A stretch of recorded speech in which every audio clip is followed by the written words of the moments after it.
Good morning, everyone. I'm Dan Dees. I'm the co-head of the Global Banking and Markets business at Goldman Sachs. I'm thrilled to be here. I love this conference. I've been coming to it from the very beginning 10 years ago, and it's always one of my favorite stops on the global circuit. And it's been wonderful to see the growth of this tech ecosystem over the course of that decade. So thank you all for being here, and thank you for all the things you do in engaging with Goldman Sachs. I'm particularly excited to be here with my friend Sarah Friar and spend the next 40 minutes talking to you. Thank you for being here, Sarah. My pleasure. Sarah is the CFO of OpenAI, as you all know. She's a great person, a great leader, a great communicator, and I always learn so much when we catch up and when I get to listen to you. So I'm looking forward to it. Vice versa. All right, so we have a lot to cover. Let's start with your personal background and kind of your journey to where you are. So you were born in Northern Ireland, have done leadership stints at Goldman Sachs, which I still can't believe we let you get away, but that's a whole separate thing I'll get over. McKinsey, Salesforce, Square, Nextdoor, and now you're at OpenAI. So kind of walk through your journey, what brought you to OpenAI, and kind of your guiding light through all those moves. Yeah, I mean, I'll be fast because I think OpenAI is way more interesting than my background, but it's hard not to say yes to what I think is the most impactful company working in the most impactful space right now.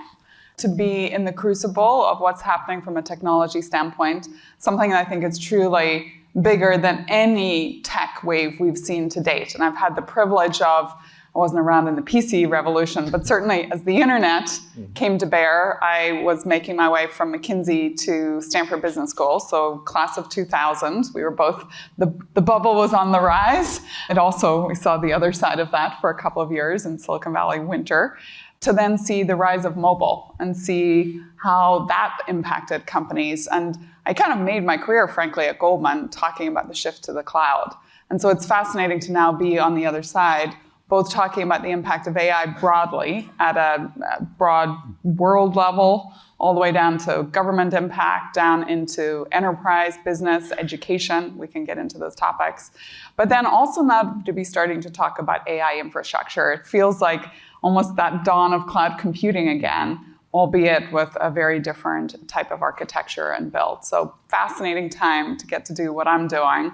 More fascinating, I think, for all of you to be living through it as well. Yeah, I've seen you through a few of these iterations, work closely with you. It's always extraordinary what you're involved in, but this one takes it, I think, to a whole new level. So you're talking to a bunch of people among whom, run businesses and are leaders of their various entities. Are there any learned lessons from all those experiences you'd share with these people? Yeah, I mean, first of all, I don't think there is a CEO, a business leader in the world that doesn't right now know that they need to deploy AI into their business and not feel like they're behind. And I say that even myself, which might sound a little strange. So as just a leader within OpenAI, as I joined, one of the things I wanted to understand was with my team, just with my finance team, what are we doing with our own tools? And it was fascinating to see that, you have little spikes of people who are way ahead and kind of have embraced it. And then a lot of people, because you're hiring at a rate, they're coming in from other organizations where there's no AI. And so there was like a real kind of difference of who was doing what and why, and not a lot of organization around it. So actually, just even personally as a leader, one of the first things I did was sit down and do a hackathon with my team. And we just brought in our sales team, our solutions engineers, and we did an afternoon session, which really started pen on paper. It was that basic. Like, what are the things you do every day that feel very routine, kind of the things that you don't love about your job? Then we put people into kind of groups, like the tax team together, the procurement team together, the investor relations team together. And we kind of did a little comparing of notes. And then we just did a very basic custom GPT build to say, what could we do literally in half an hour that would just make our life better using wall-to-wall ChatGPT. And just even from that, the energy and the excitement in the room, right, from my investor relations team, when I joined, we were doing a fairly large round and we were in the midst of diligence hell. And what we realized is there was such a repetition of like questions that were all kind of similar, not totally similar. And, we were sitting late at night, often remembering like, oh, that investor asked that question, go pull that answer, tweak it slightly, and then send it back out. Creating a custom GPT that now answers all those questions, we were dancing in that conference room, literally. And it's just getting people to understand, just from first principle, what is just that kind of generalizable productivity lift they get. Today, I'll show it in a moment, deep research. If you all haven't used deep research, it is mind-blowing. Now, shame on us, because it was really only available in our Pro SKU until about a week ago, and we just rolled it out into the Enterprise SKU. Deep research is the ability to ask the model for something that you would probably go ask an analyst to do for you. I'm just coming from a meeting with the CEO of another bank, I will not mention it, and we had been asking him about GPU financing, very top of mind for me. And so the team had effectively used deep research to go pull a report. His colleague sitting next to him, who's doing some of that work and looking into, said, I read that report. It was much better than what we did as a team of 2 MDs, 3 VPs, 6 associates, 10 analysts. I'm a little embarrassed that we didn't do the deep research report first and then use that to help us ideate and iterate. And so if you haven't done a deep research report, like the one thing I would tell you, like leave today and go, it's going to cost you, if you need to buy our Pro SKU, it's going to cost you $200. Everyone in this room can afford $200. And just give it a go. Have you seen the markets today? That's true. We can probably get you a free offer somewhere. But it's just amazing. So I think using it personally, getting it into your teams, and then of course it gets much more sophisticated from there, getting it into broadly deployed into the workflows of your company. So let's get into that in more detail. I mean, the specifics around it. That hype around AI is significant. The opportunity, as I listen to you, seems kind of boundless and super exciting. Level set us on where are we now on AI, and what are kind of the near-term breakthroughs that we'll all see? So I embarrassingly brought a few slides, so if it's okay, I'm going to use that. So I'm going to just level set, first of all, on where we're at as a company. Because if I'd been here a year ago, definitely 2 years ago, we would have showed you that orange bar. We'd have said, hey, we're a model company. Our goal is always to be the SOTA model, the state-of-the-art model, and we are. So back 2 years ago, it was the ChatGPT series, right? We were going from kind of ChatGPT 3 to ChatGPT 4, which took about 18 months to 2 years. Last year, we deployed reasoning for the first time, so the O series of models. So shifting from what is more of a predictive, fast-paced, real-time answer model, like tell me about the latest news on Goldman Sachs this morning, to something that now reasons much more like a human reasons. And it's interesting when you watch the chain of thought happening. Easy way to describe it is if you think about when you do a crossword puzzle, like one across might be 5 letters, and you think it's one of 3 different words. You put in a word, then you go to 1 down, and it's clear, oh no, the second letter's an A. So that actually means what I had in there, I need to score out and put back in the other word. So it can double back on itself. And that's really important in the next slide when I talk about agents. But today, OpenAI is so much more. We're going down into data center technology because we do think that we're now in the AI infrastructure V2, or what Jensen calls AI factories. And we feel like we're creating a lot of IP there, and it's really important for us to own that. Think about Amazon at that moment where they're rocking it on e-commerce. They see AWS starting to take shape. Like if at that stage they had decided to go outsource that to the upstart Google or something, right? Given all that IP of AWS away, think about how different the company would be today, right? AWS on its own is a 40% market share in cloud computing with 38% operating margins. So we think there's an incredible ability to own the infrastructural piece. But now we're going up out of the model into the API layer, which allows us to force multiply out to enterprises and developers. And then up a level again into the application, which is how do we drive feature functionality that makes you as a consumer, both in your personal life and in your work life, love what you're getting. And so behind that front door of ChatGPT, you now can do video generation with Sora. You can do a deep research report. You can do search. You can create projects. You can code. You can create a canvas for writing. And our goal is just to keep loading that up, because it does multiple things. First of all, it keeps us as the dominant player, 400 million weekly active users, but it also drives personalization. The model starts to know more about you, so it's really answering to Sarah or to Dan. And then it creates stickiness as we do things like collaboration. Just even an investor said to me last week, he's like, I really wanted to use deep research, so I bought the Pro SKU, because you didn't have it in the Enterprise SKU. And I realized I was starting to do work over here, but I wanted to pull it back to work I had done over here. And he's like, it was really annoying. And then I realized, oh, this thing's already sticky. Like, I'm not going to move off it because of all the history of the work I've already done, which is good from a business context. So that is where OpenAI is. Let's talk about just broadly how we talk about the 5 steps towards AGI, artificial general intelligence. So I already talked about the world of chatbots, so kind of your 2023 real-time predictive response. Last year, we bring reasoning to the table. So now a model that thinks for longer and can do long horizon tasks that you would send an analyst out to do. 2025 is the year of agents. We started talking about it probably Q3 of Q4 last year. It's now become the term the industry is using. But this is AI that can go out and do work independently for you. And this is not vaporware. We're not selling ahead. We actually have 3 things working today. Deep research, which is the agentic tool to go do a real deep research report for you. Operator, which is what we've launched to allow a task worker to go out on the web and do something for you that might take time in the background. Book a flight, book a holiday, book dinner tonight, whatever you want to do. And then the third that is coming is what we call A-Suite. We are not the best marketers, by the way, you might have noticed, but agentic software engineer. And this is not just augmenting the current software engineers in your workforce, which is kind of what we can do today through Copilot, but instead it's literally an agentic software engineer that can build an app for you. It can take a PR that you would give to any other engineer and go build it. But not only does it build it, it does all the things that software engineers hate to do. It does its own QA, its own quality assurance, its own bug testing and bug bashing, and it does documentation, things that you can never get software engineers to do. So suddenly you can force multiply your software engineering workforce. From there, we think we're moving into this world of innovation where it's no longer about the human knowledge that exists in the world today. It's about how to extend that. And we're actually hearing that from professors and academics, that they're finding the models are coming up with novel things in their field.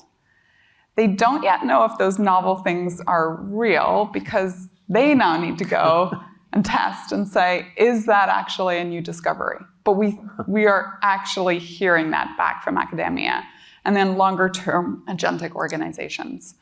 Final slide here is just a reminder, back to that orange bar though, in terms of state-of-the-art models. We are still by far the state-of-the-art model. O3, I just want to put it in perspective. So these are the benchmarks that are just widely agreed upon, the benchmarks that we're using to say, is AI becoming AGI, right? Is it truly getting to that level of human intelligence and beyond? So you can kind of go left to right. You can see from a software engineering perspective, how it's scoring. Competitive coder, it's the 175th best competitive coder in the world. On competitive math, it got 1 question wrong. And on PhD level science, it is PhD level across physics, chemistry, biology, and so on. That's O3. What my product team assures me is O3 Mini is already the #1 competitive coder in the world. It's literally the best coder in the world already. And then, of course, these are all very, I would consider almost hard skills. Like as a nerd, they speak to me.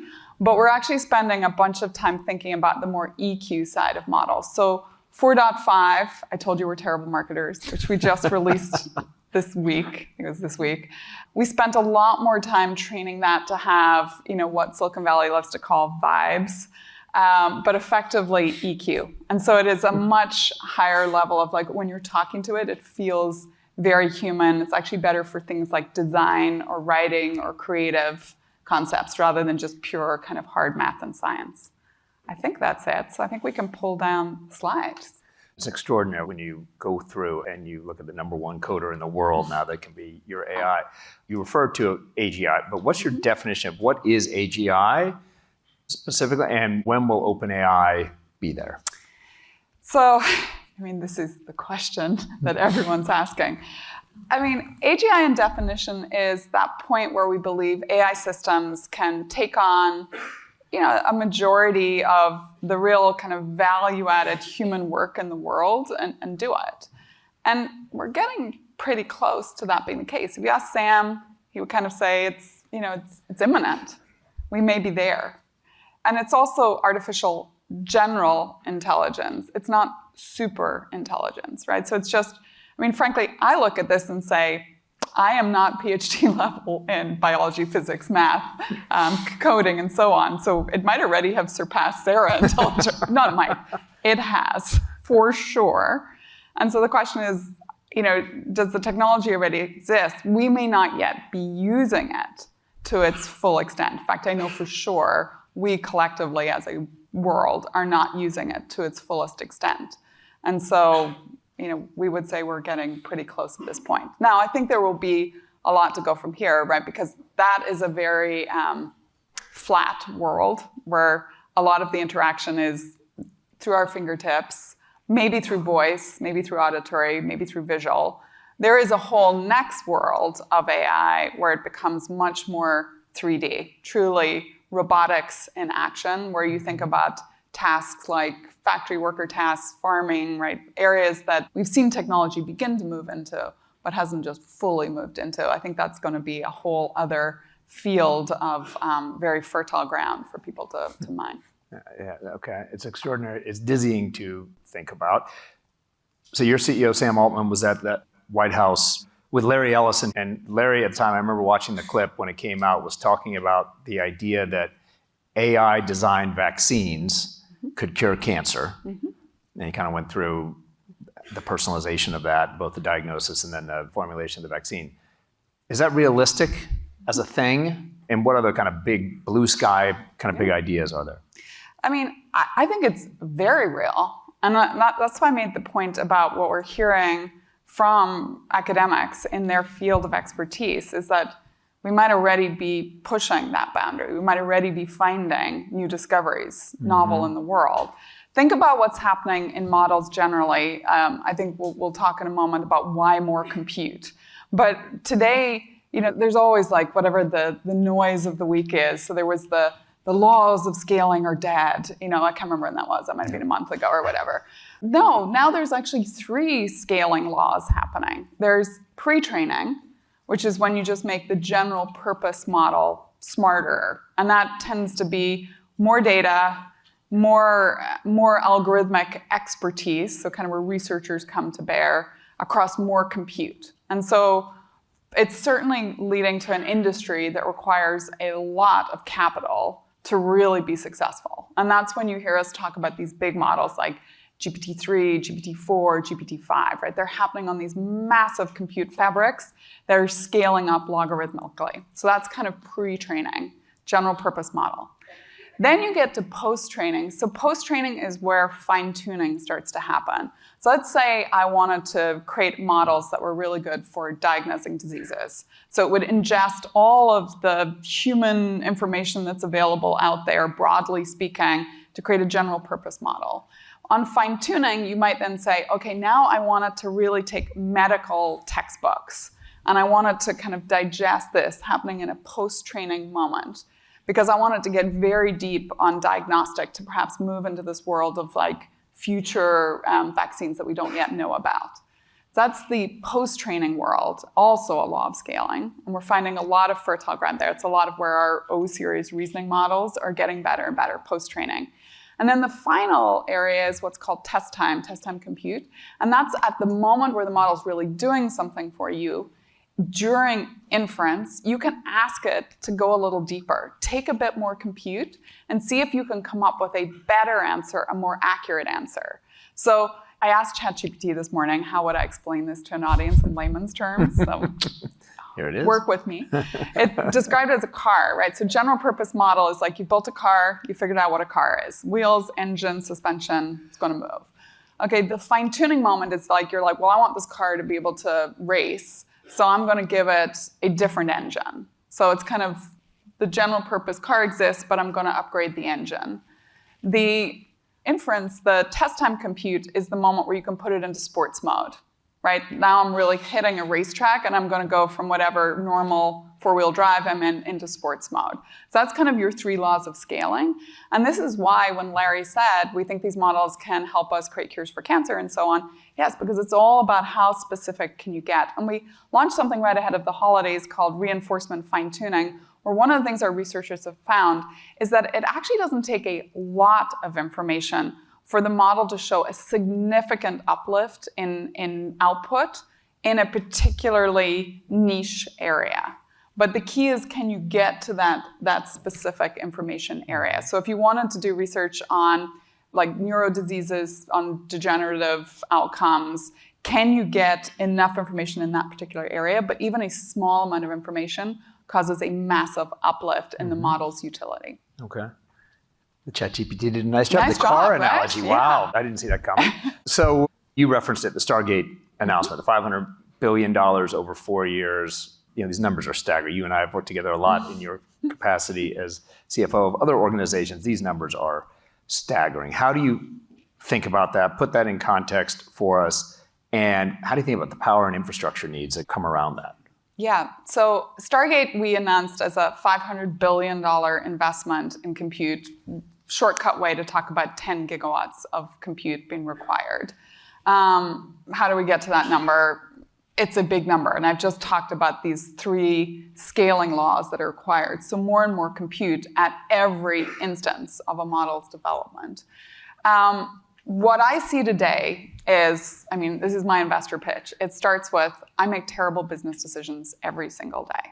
Don't you want to give me money? I decide not to roll out models because I don't have enough compute. Sora, our video gen model, was ready to go in probably February, March of last year. We didn't roll it out until almost December, I think, truly. And it's not even fully rolled out. I think in Europe, I'm not even sure if it's all the way here in Europe right now. I decided not to roll out features. We rolled out deep research. We knew that the business community would love this feature. We didn't have enough compute to put it in the business SKU. And the worst decision I make every single day is not to give researchers my most valuable resource, the compute they need to do the research they want to do. Most Mondays, Sam comes to work. He's mad at me because I personally have not brought enough compute to the work that day. And he wants to know what I'm going to do about it. Why am I in this position? Because 2 years ago, 3 years ago, the people who sat around that table making compute decisions could not imagine the speed with which we would need compute. They could not imagine how fast our business would have taken off. Like literally in 2 years, we have grown to 400 million weekly active users, and our revenue has tripled every single year. This will now be the 3rd year in a row that's tripled, so you can kind of imagine the sort of scale we might be at. Do I blame those people? Sometimes on Monday mornings I do. And then I think, oh my goodness, it must have been so hard to really see that.